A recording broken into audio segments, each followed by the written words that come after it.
पालघर में एक लड़की की लाश मिलती है। कॉल सेंटर में काम करने वाली इस लड़की की गुमशुदगी की रिपोर्ट पहले तो पुलिस लिखती नहीं, और जब लिखती है तो फिर उसे तलाशती नहीं। आखिरकार 10 दिन बाद इस लड़की की लाश मिलती है। इसके बाद पता चलता है कि कातिल होने के शक में पुलिस ने जिससे पूछताछ की थी उसे तो पूछताछ के बाद कब का छोड़ दिया। फिर अचानक एक खत सामने आता है और सारी कहानी खुल जाती है।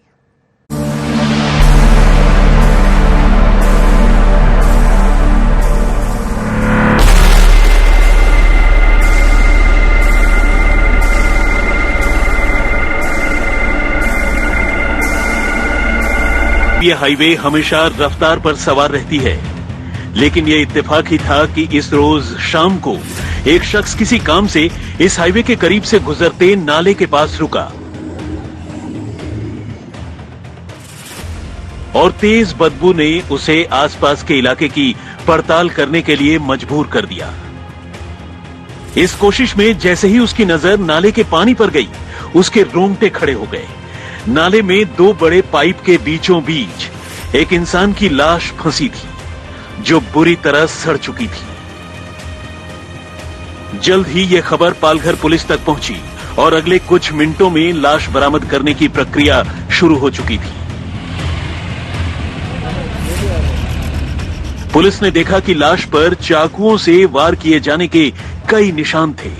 चेहरा पत्थर जैसी किसी भारी चीज से कुचला हुआ था और चेहरा समेत जिस्म का एक बड़ा हिस्सा मछली और दूसरे जलीय जीव कुतर चुके थे। कुल मिलाकर लाश की हालत देखकर सिवाय इतना जानने के कि ये लाश एक नौजवान लड़की की है, मरने वाली की पहचान कर पाना नामुमकिन सी बात थी। पालघर पुलिस ने लाश को पोस्टमार्टम के लिए भिजवाने के साथ साथ ये पता करना शुरू कर दिया कि आखिर आसपास के इलाके से इस उम्र की कोई लड़की गायब है या नहीं।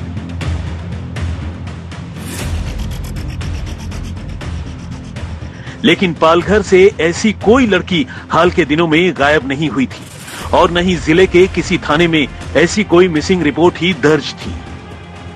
अब पुलिस ने पालघर से सटे मुंबई के अलग अलग थानों में इस लाश का हवाला देते हुए मिसिंग रिपोर्ट का पता करने की शुरुआत की और इस कोशिश में उसे कामयाबी मिली।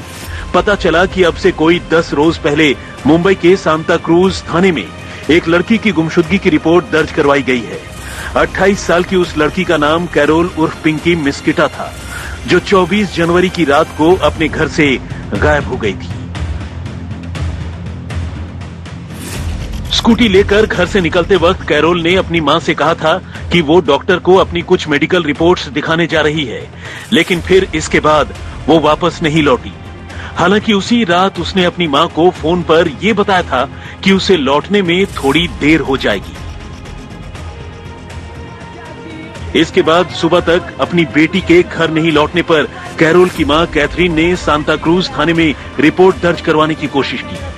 मगर आपको जानकर हैरानी होगी कि सांता क्रूज की पुलिस इस रोज अपने थाने में निर्भया हेल्पलाइन के उद्घाटन में इतनी बिजी थी कि उसने एक दूसरी निर्भया यानी कैरोल की गुमशुदगी की रिपोर्ट दर्ज करने की जरूरत ही नहीं समझी।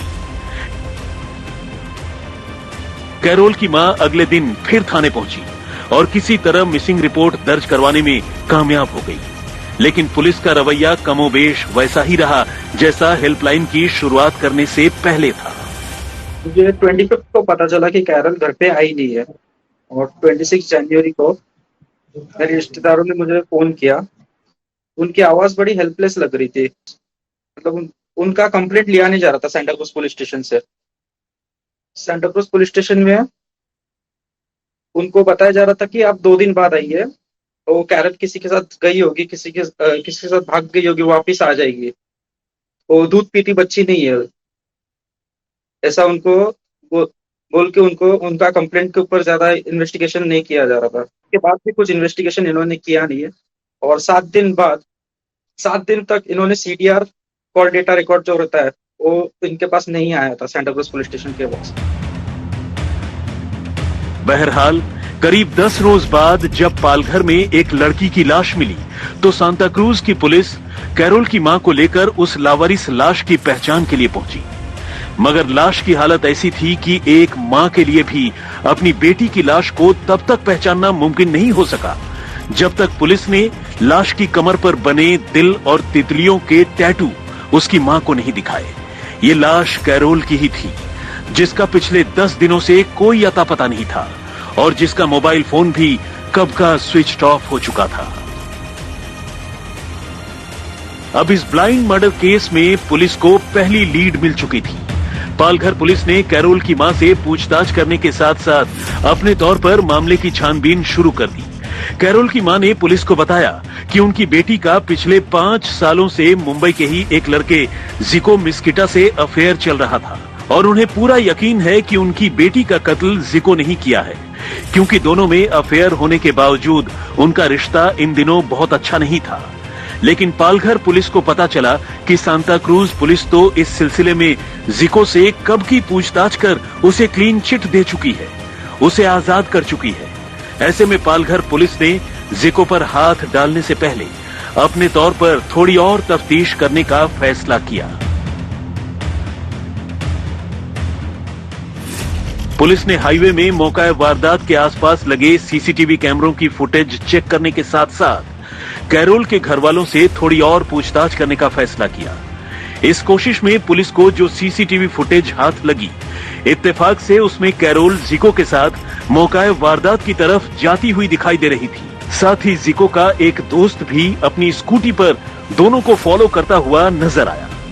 अब पुलिस की तफ्तीश जिको पर ही टिक गई, लेकिन उससे पूछताछ करने से पहले पुलिस थोड़ा और तस्दीक कर लेना चाहती थी।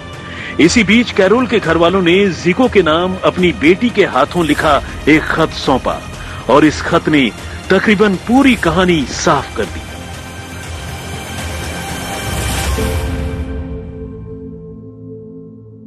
माय डियर जिको, मैं तुमसे प्यार करती हूँ और मैं जानती हूँ कि तुम भी मुझसे उतना ही प्यार करते हो, लेकिन आज मैं लेटर हमारे बीच आई दूरी के लिए लिख रही हूँ। मैं अपने इस रिश्ते के लिए हम दोनों के पेरेंट्स से लड़ना चाहती हूँ, लेकिन तुमसे नहीं। जब तक हम पैसे बचाकर जिंदगी में आगे न बढ़ जाएं, मैं तुमसे लड़ना चाहती हूँ, क्योंकि मैं तुमसे प्यार करती हूँ। मुझे इस पर गर्व है, मैं इसके लिए जरा भी शर्मिंदा नहीं हूँ। तुम देख सकते हो या नहीं, लेकिन ब्रेकअप के बारे में सोचते ही मुझे परेशानी होने लगती है और मैं अपने आप को चोट नहीं पहुँचाना चाहती। मुझे सिर्फ तुम्हारे साथ रहना है, मुझे फेक ब्रेकअप नहीं करना। पहले हम सेटल होंगे, फिर वो करेंगे जो हमने सोचा था।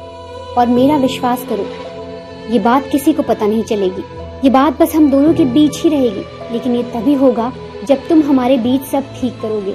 मैं तुम्हें कभी जज नहीं करूंगी और ना ही तुम पर उंगली उठाऊंगी। इस टॉपिक पर कभी झगड़ा भी नहीं करूंगी। तुम्हें अपनी माँ पर गुस्सा होने की कोई जरूरत नहीं है। अगर वो कुछ कहती है, ये सब जिंदगी का हिस्सा है। मैं इस पर कुछ नहीं सोच रही हूँ। मैं तुमसे मिलकर इस पर बात करना चाहती हूँ। Love you my vampire. इस केस में सबसे पहला सुराग था कैरल के हाथों लिखा गया 2 पन्नों का खत, जिसके बाद घर वालों ने जिको के ऊपर शक जताया, लेकिन सांता क्रूज पुलिस ने महज 10 मिनट की पूछताछ के बाद जिको को छोड़ दिया। अगर उससे इंटरोगेशन की जाती तो घर वालों का कहना है कि लाश जल्द ही बरामद हो जाती और कई एविडेंस नष्ट होने से बच जाते।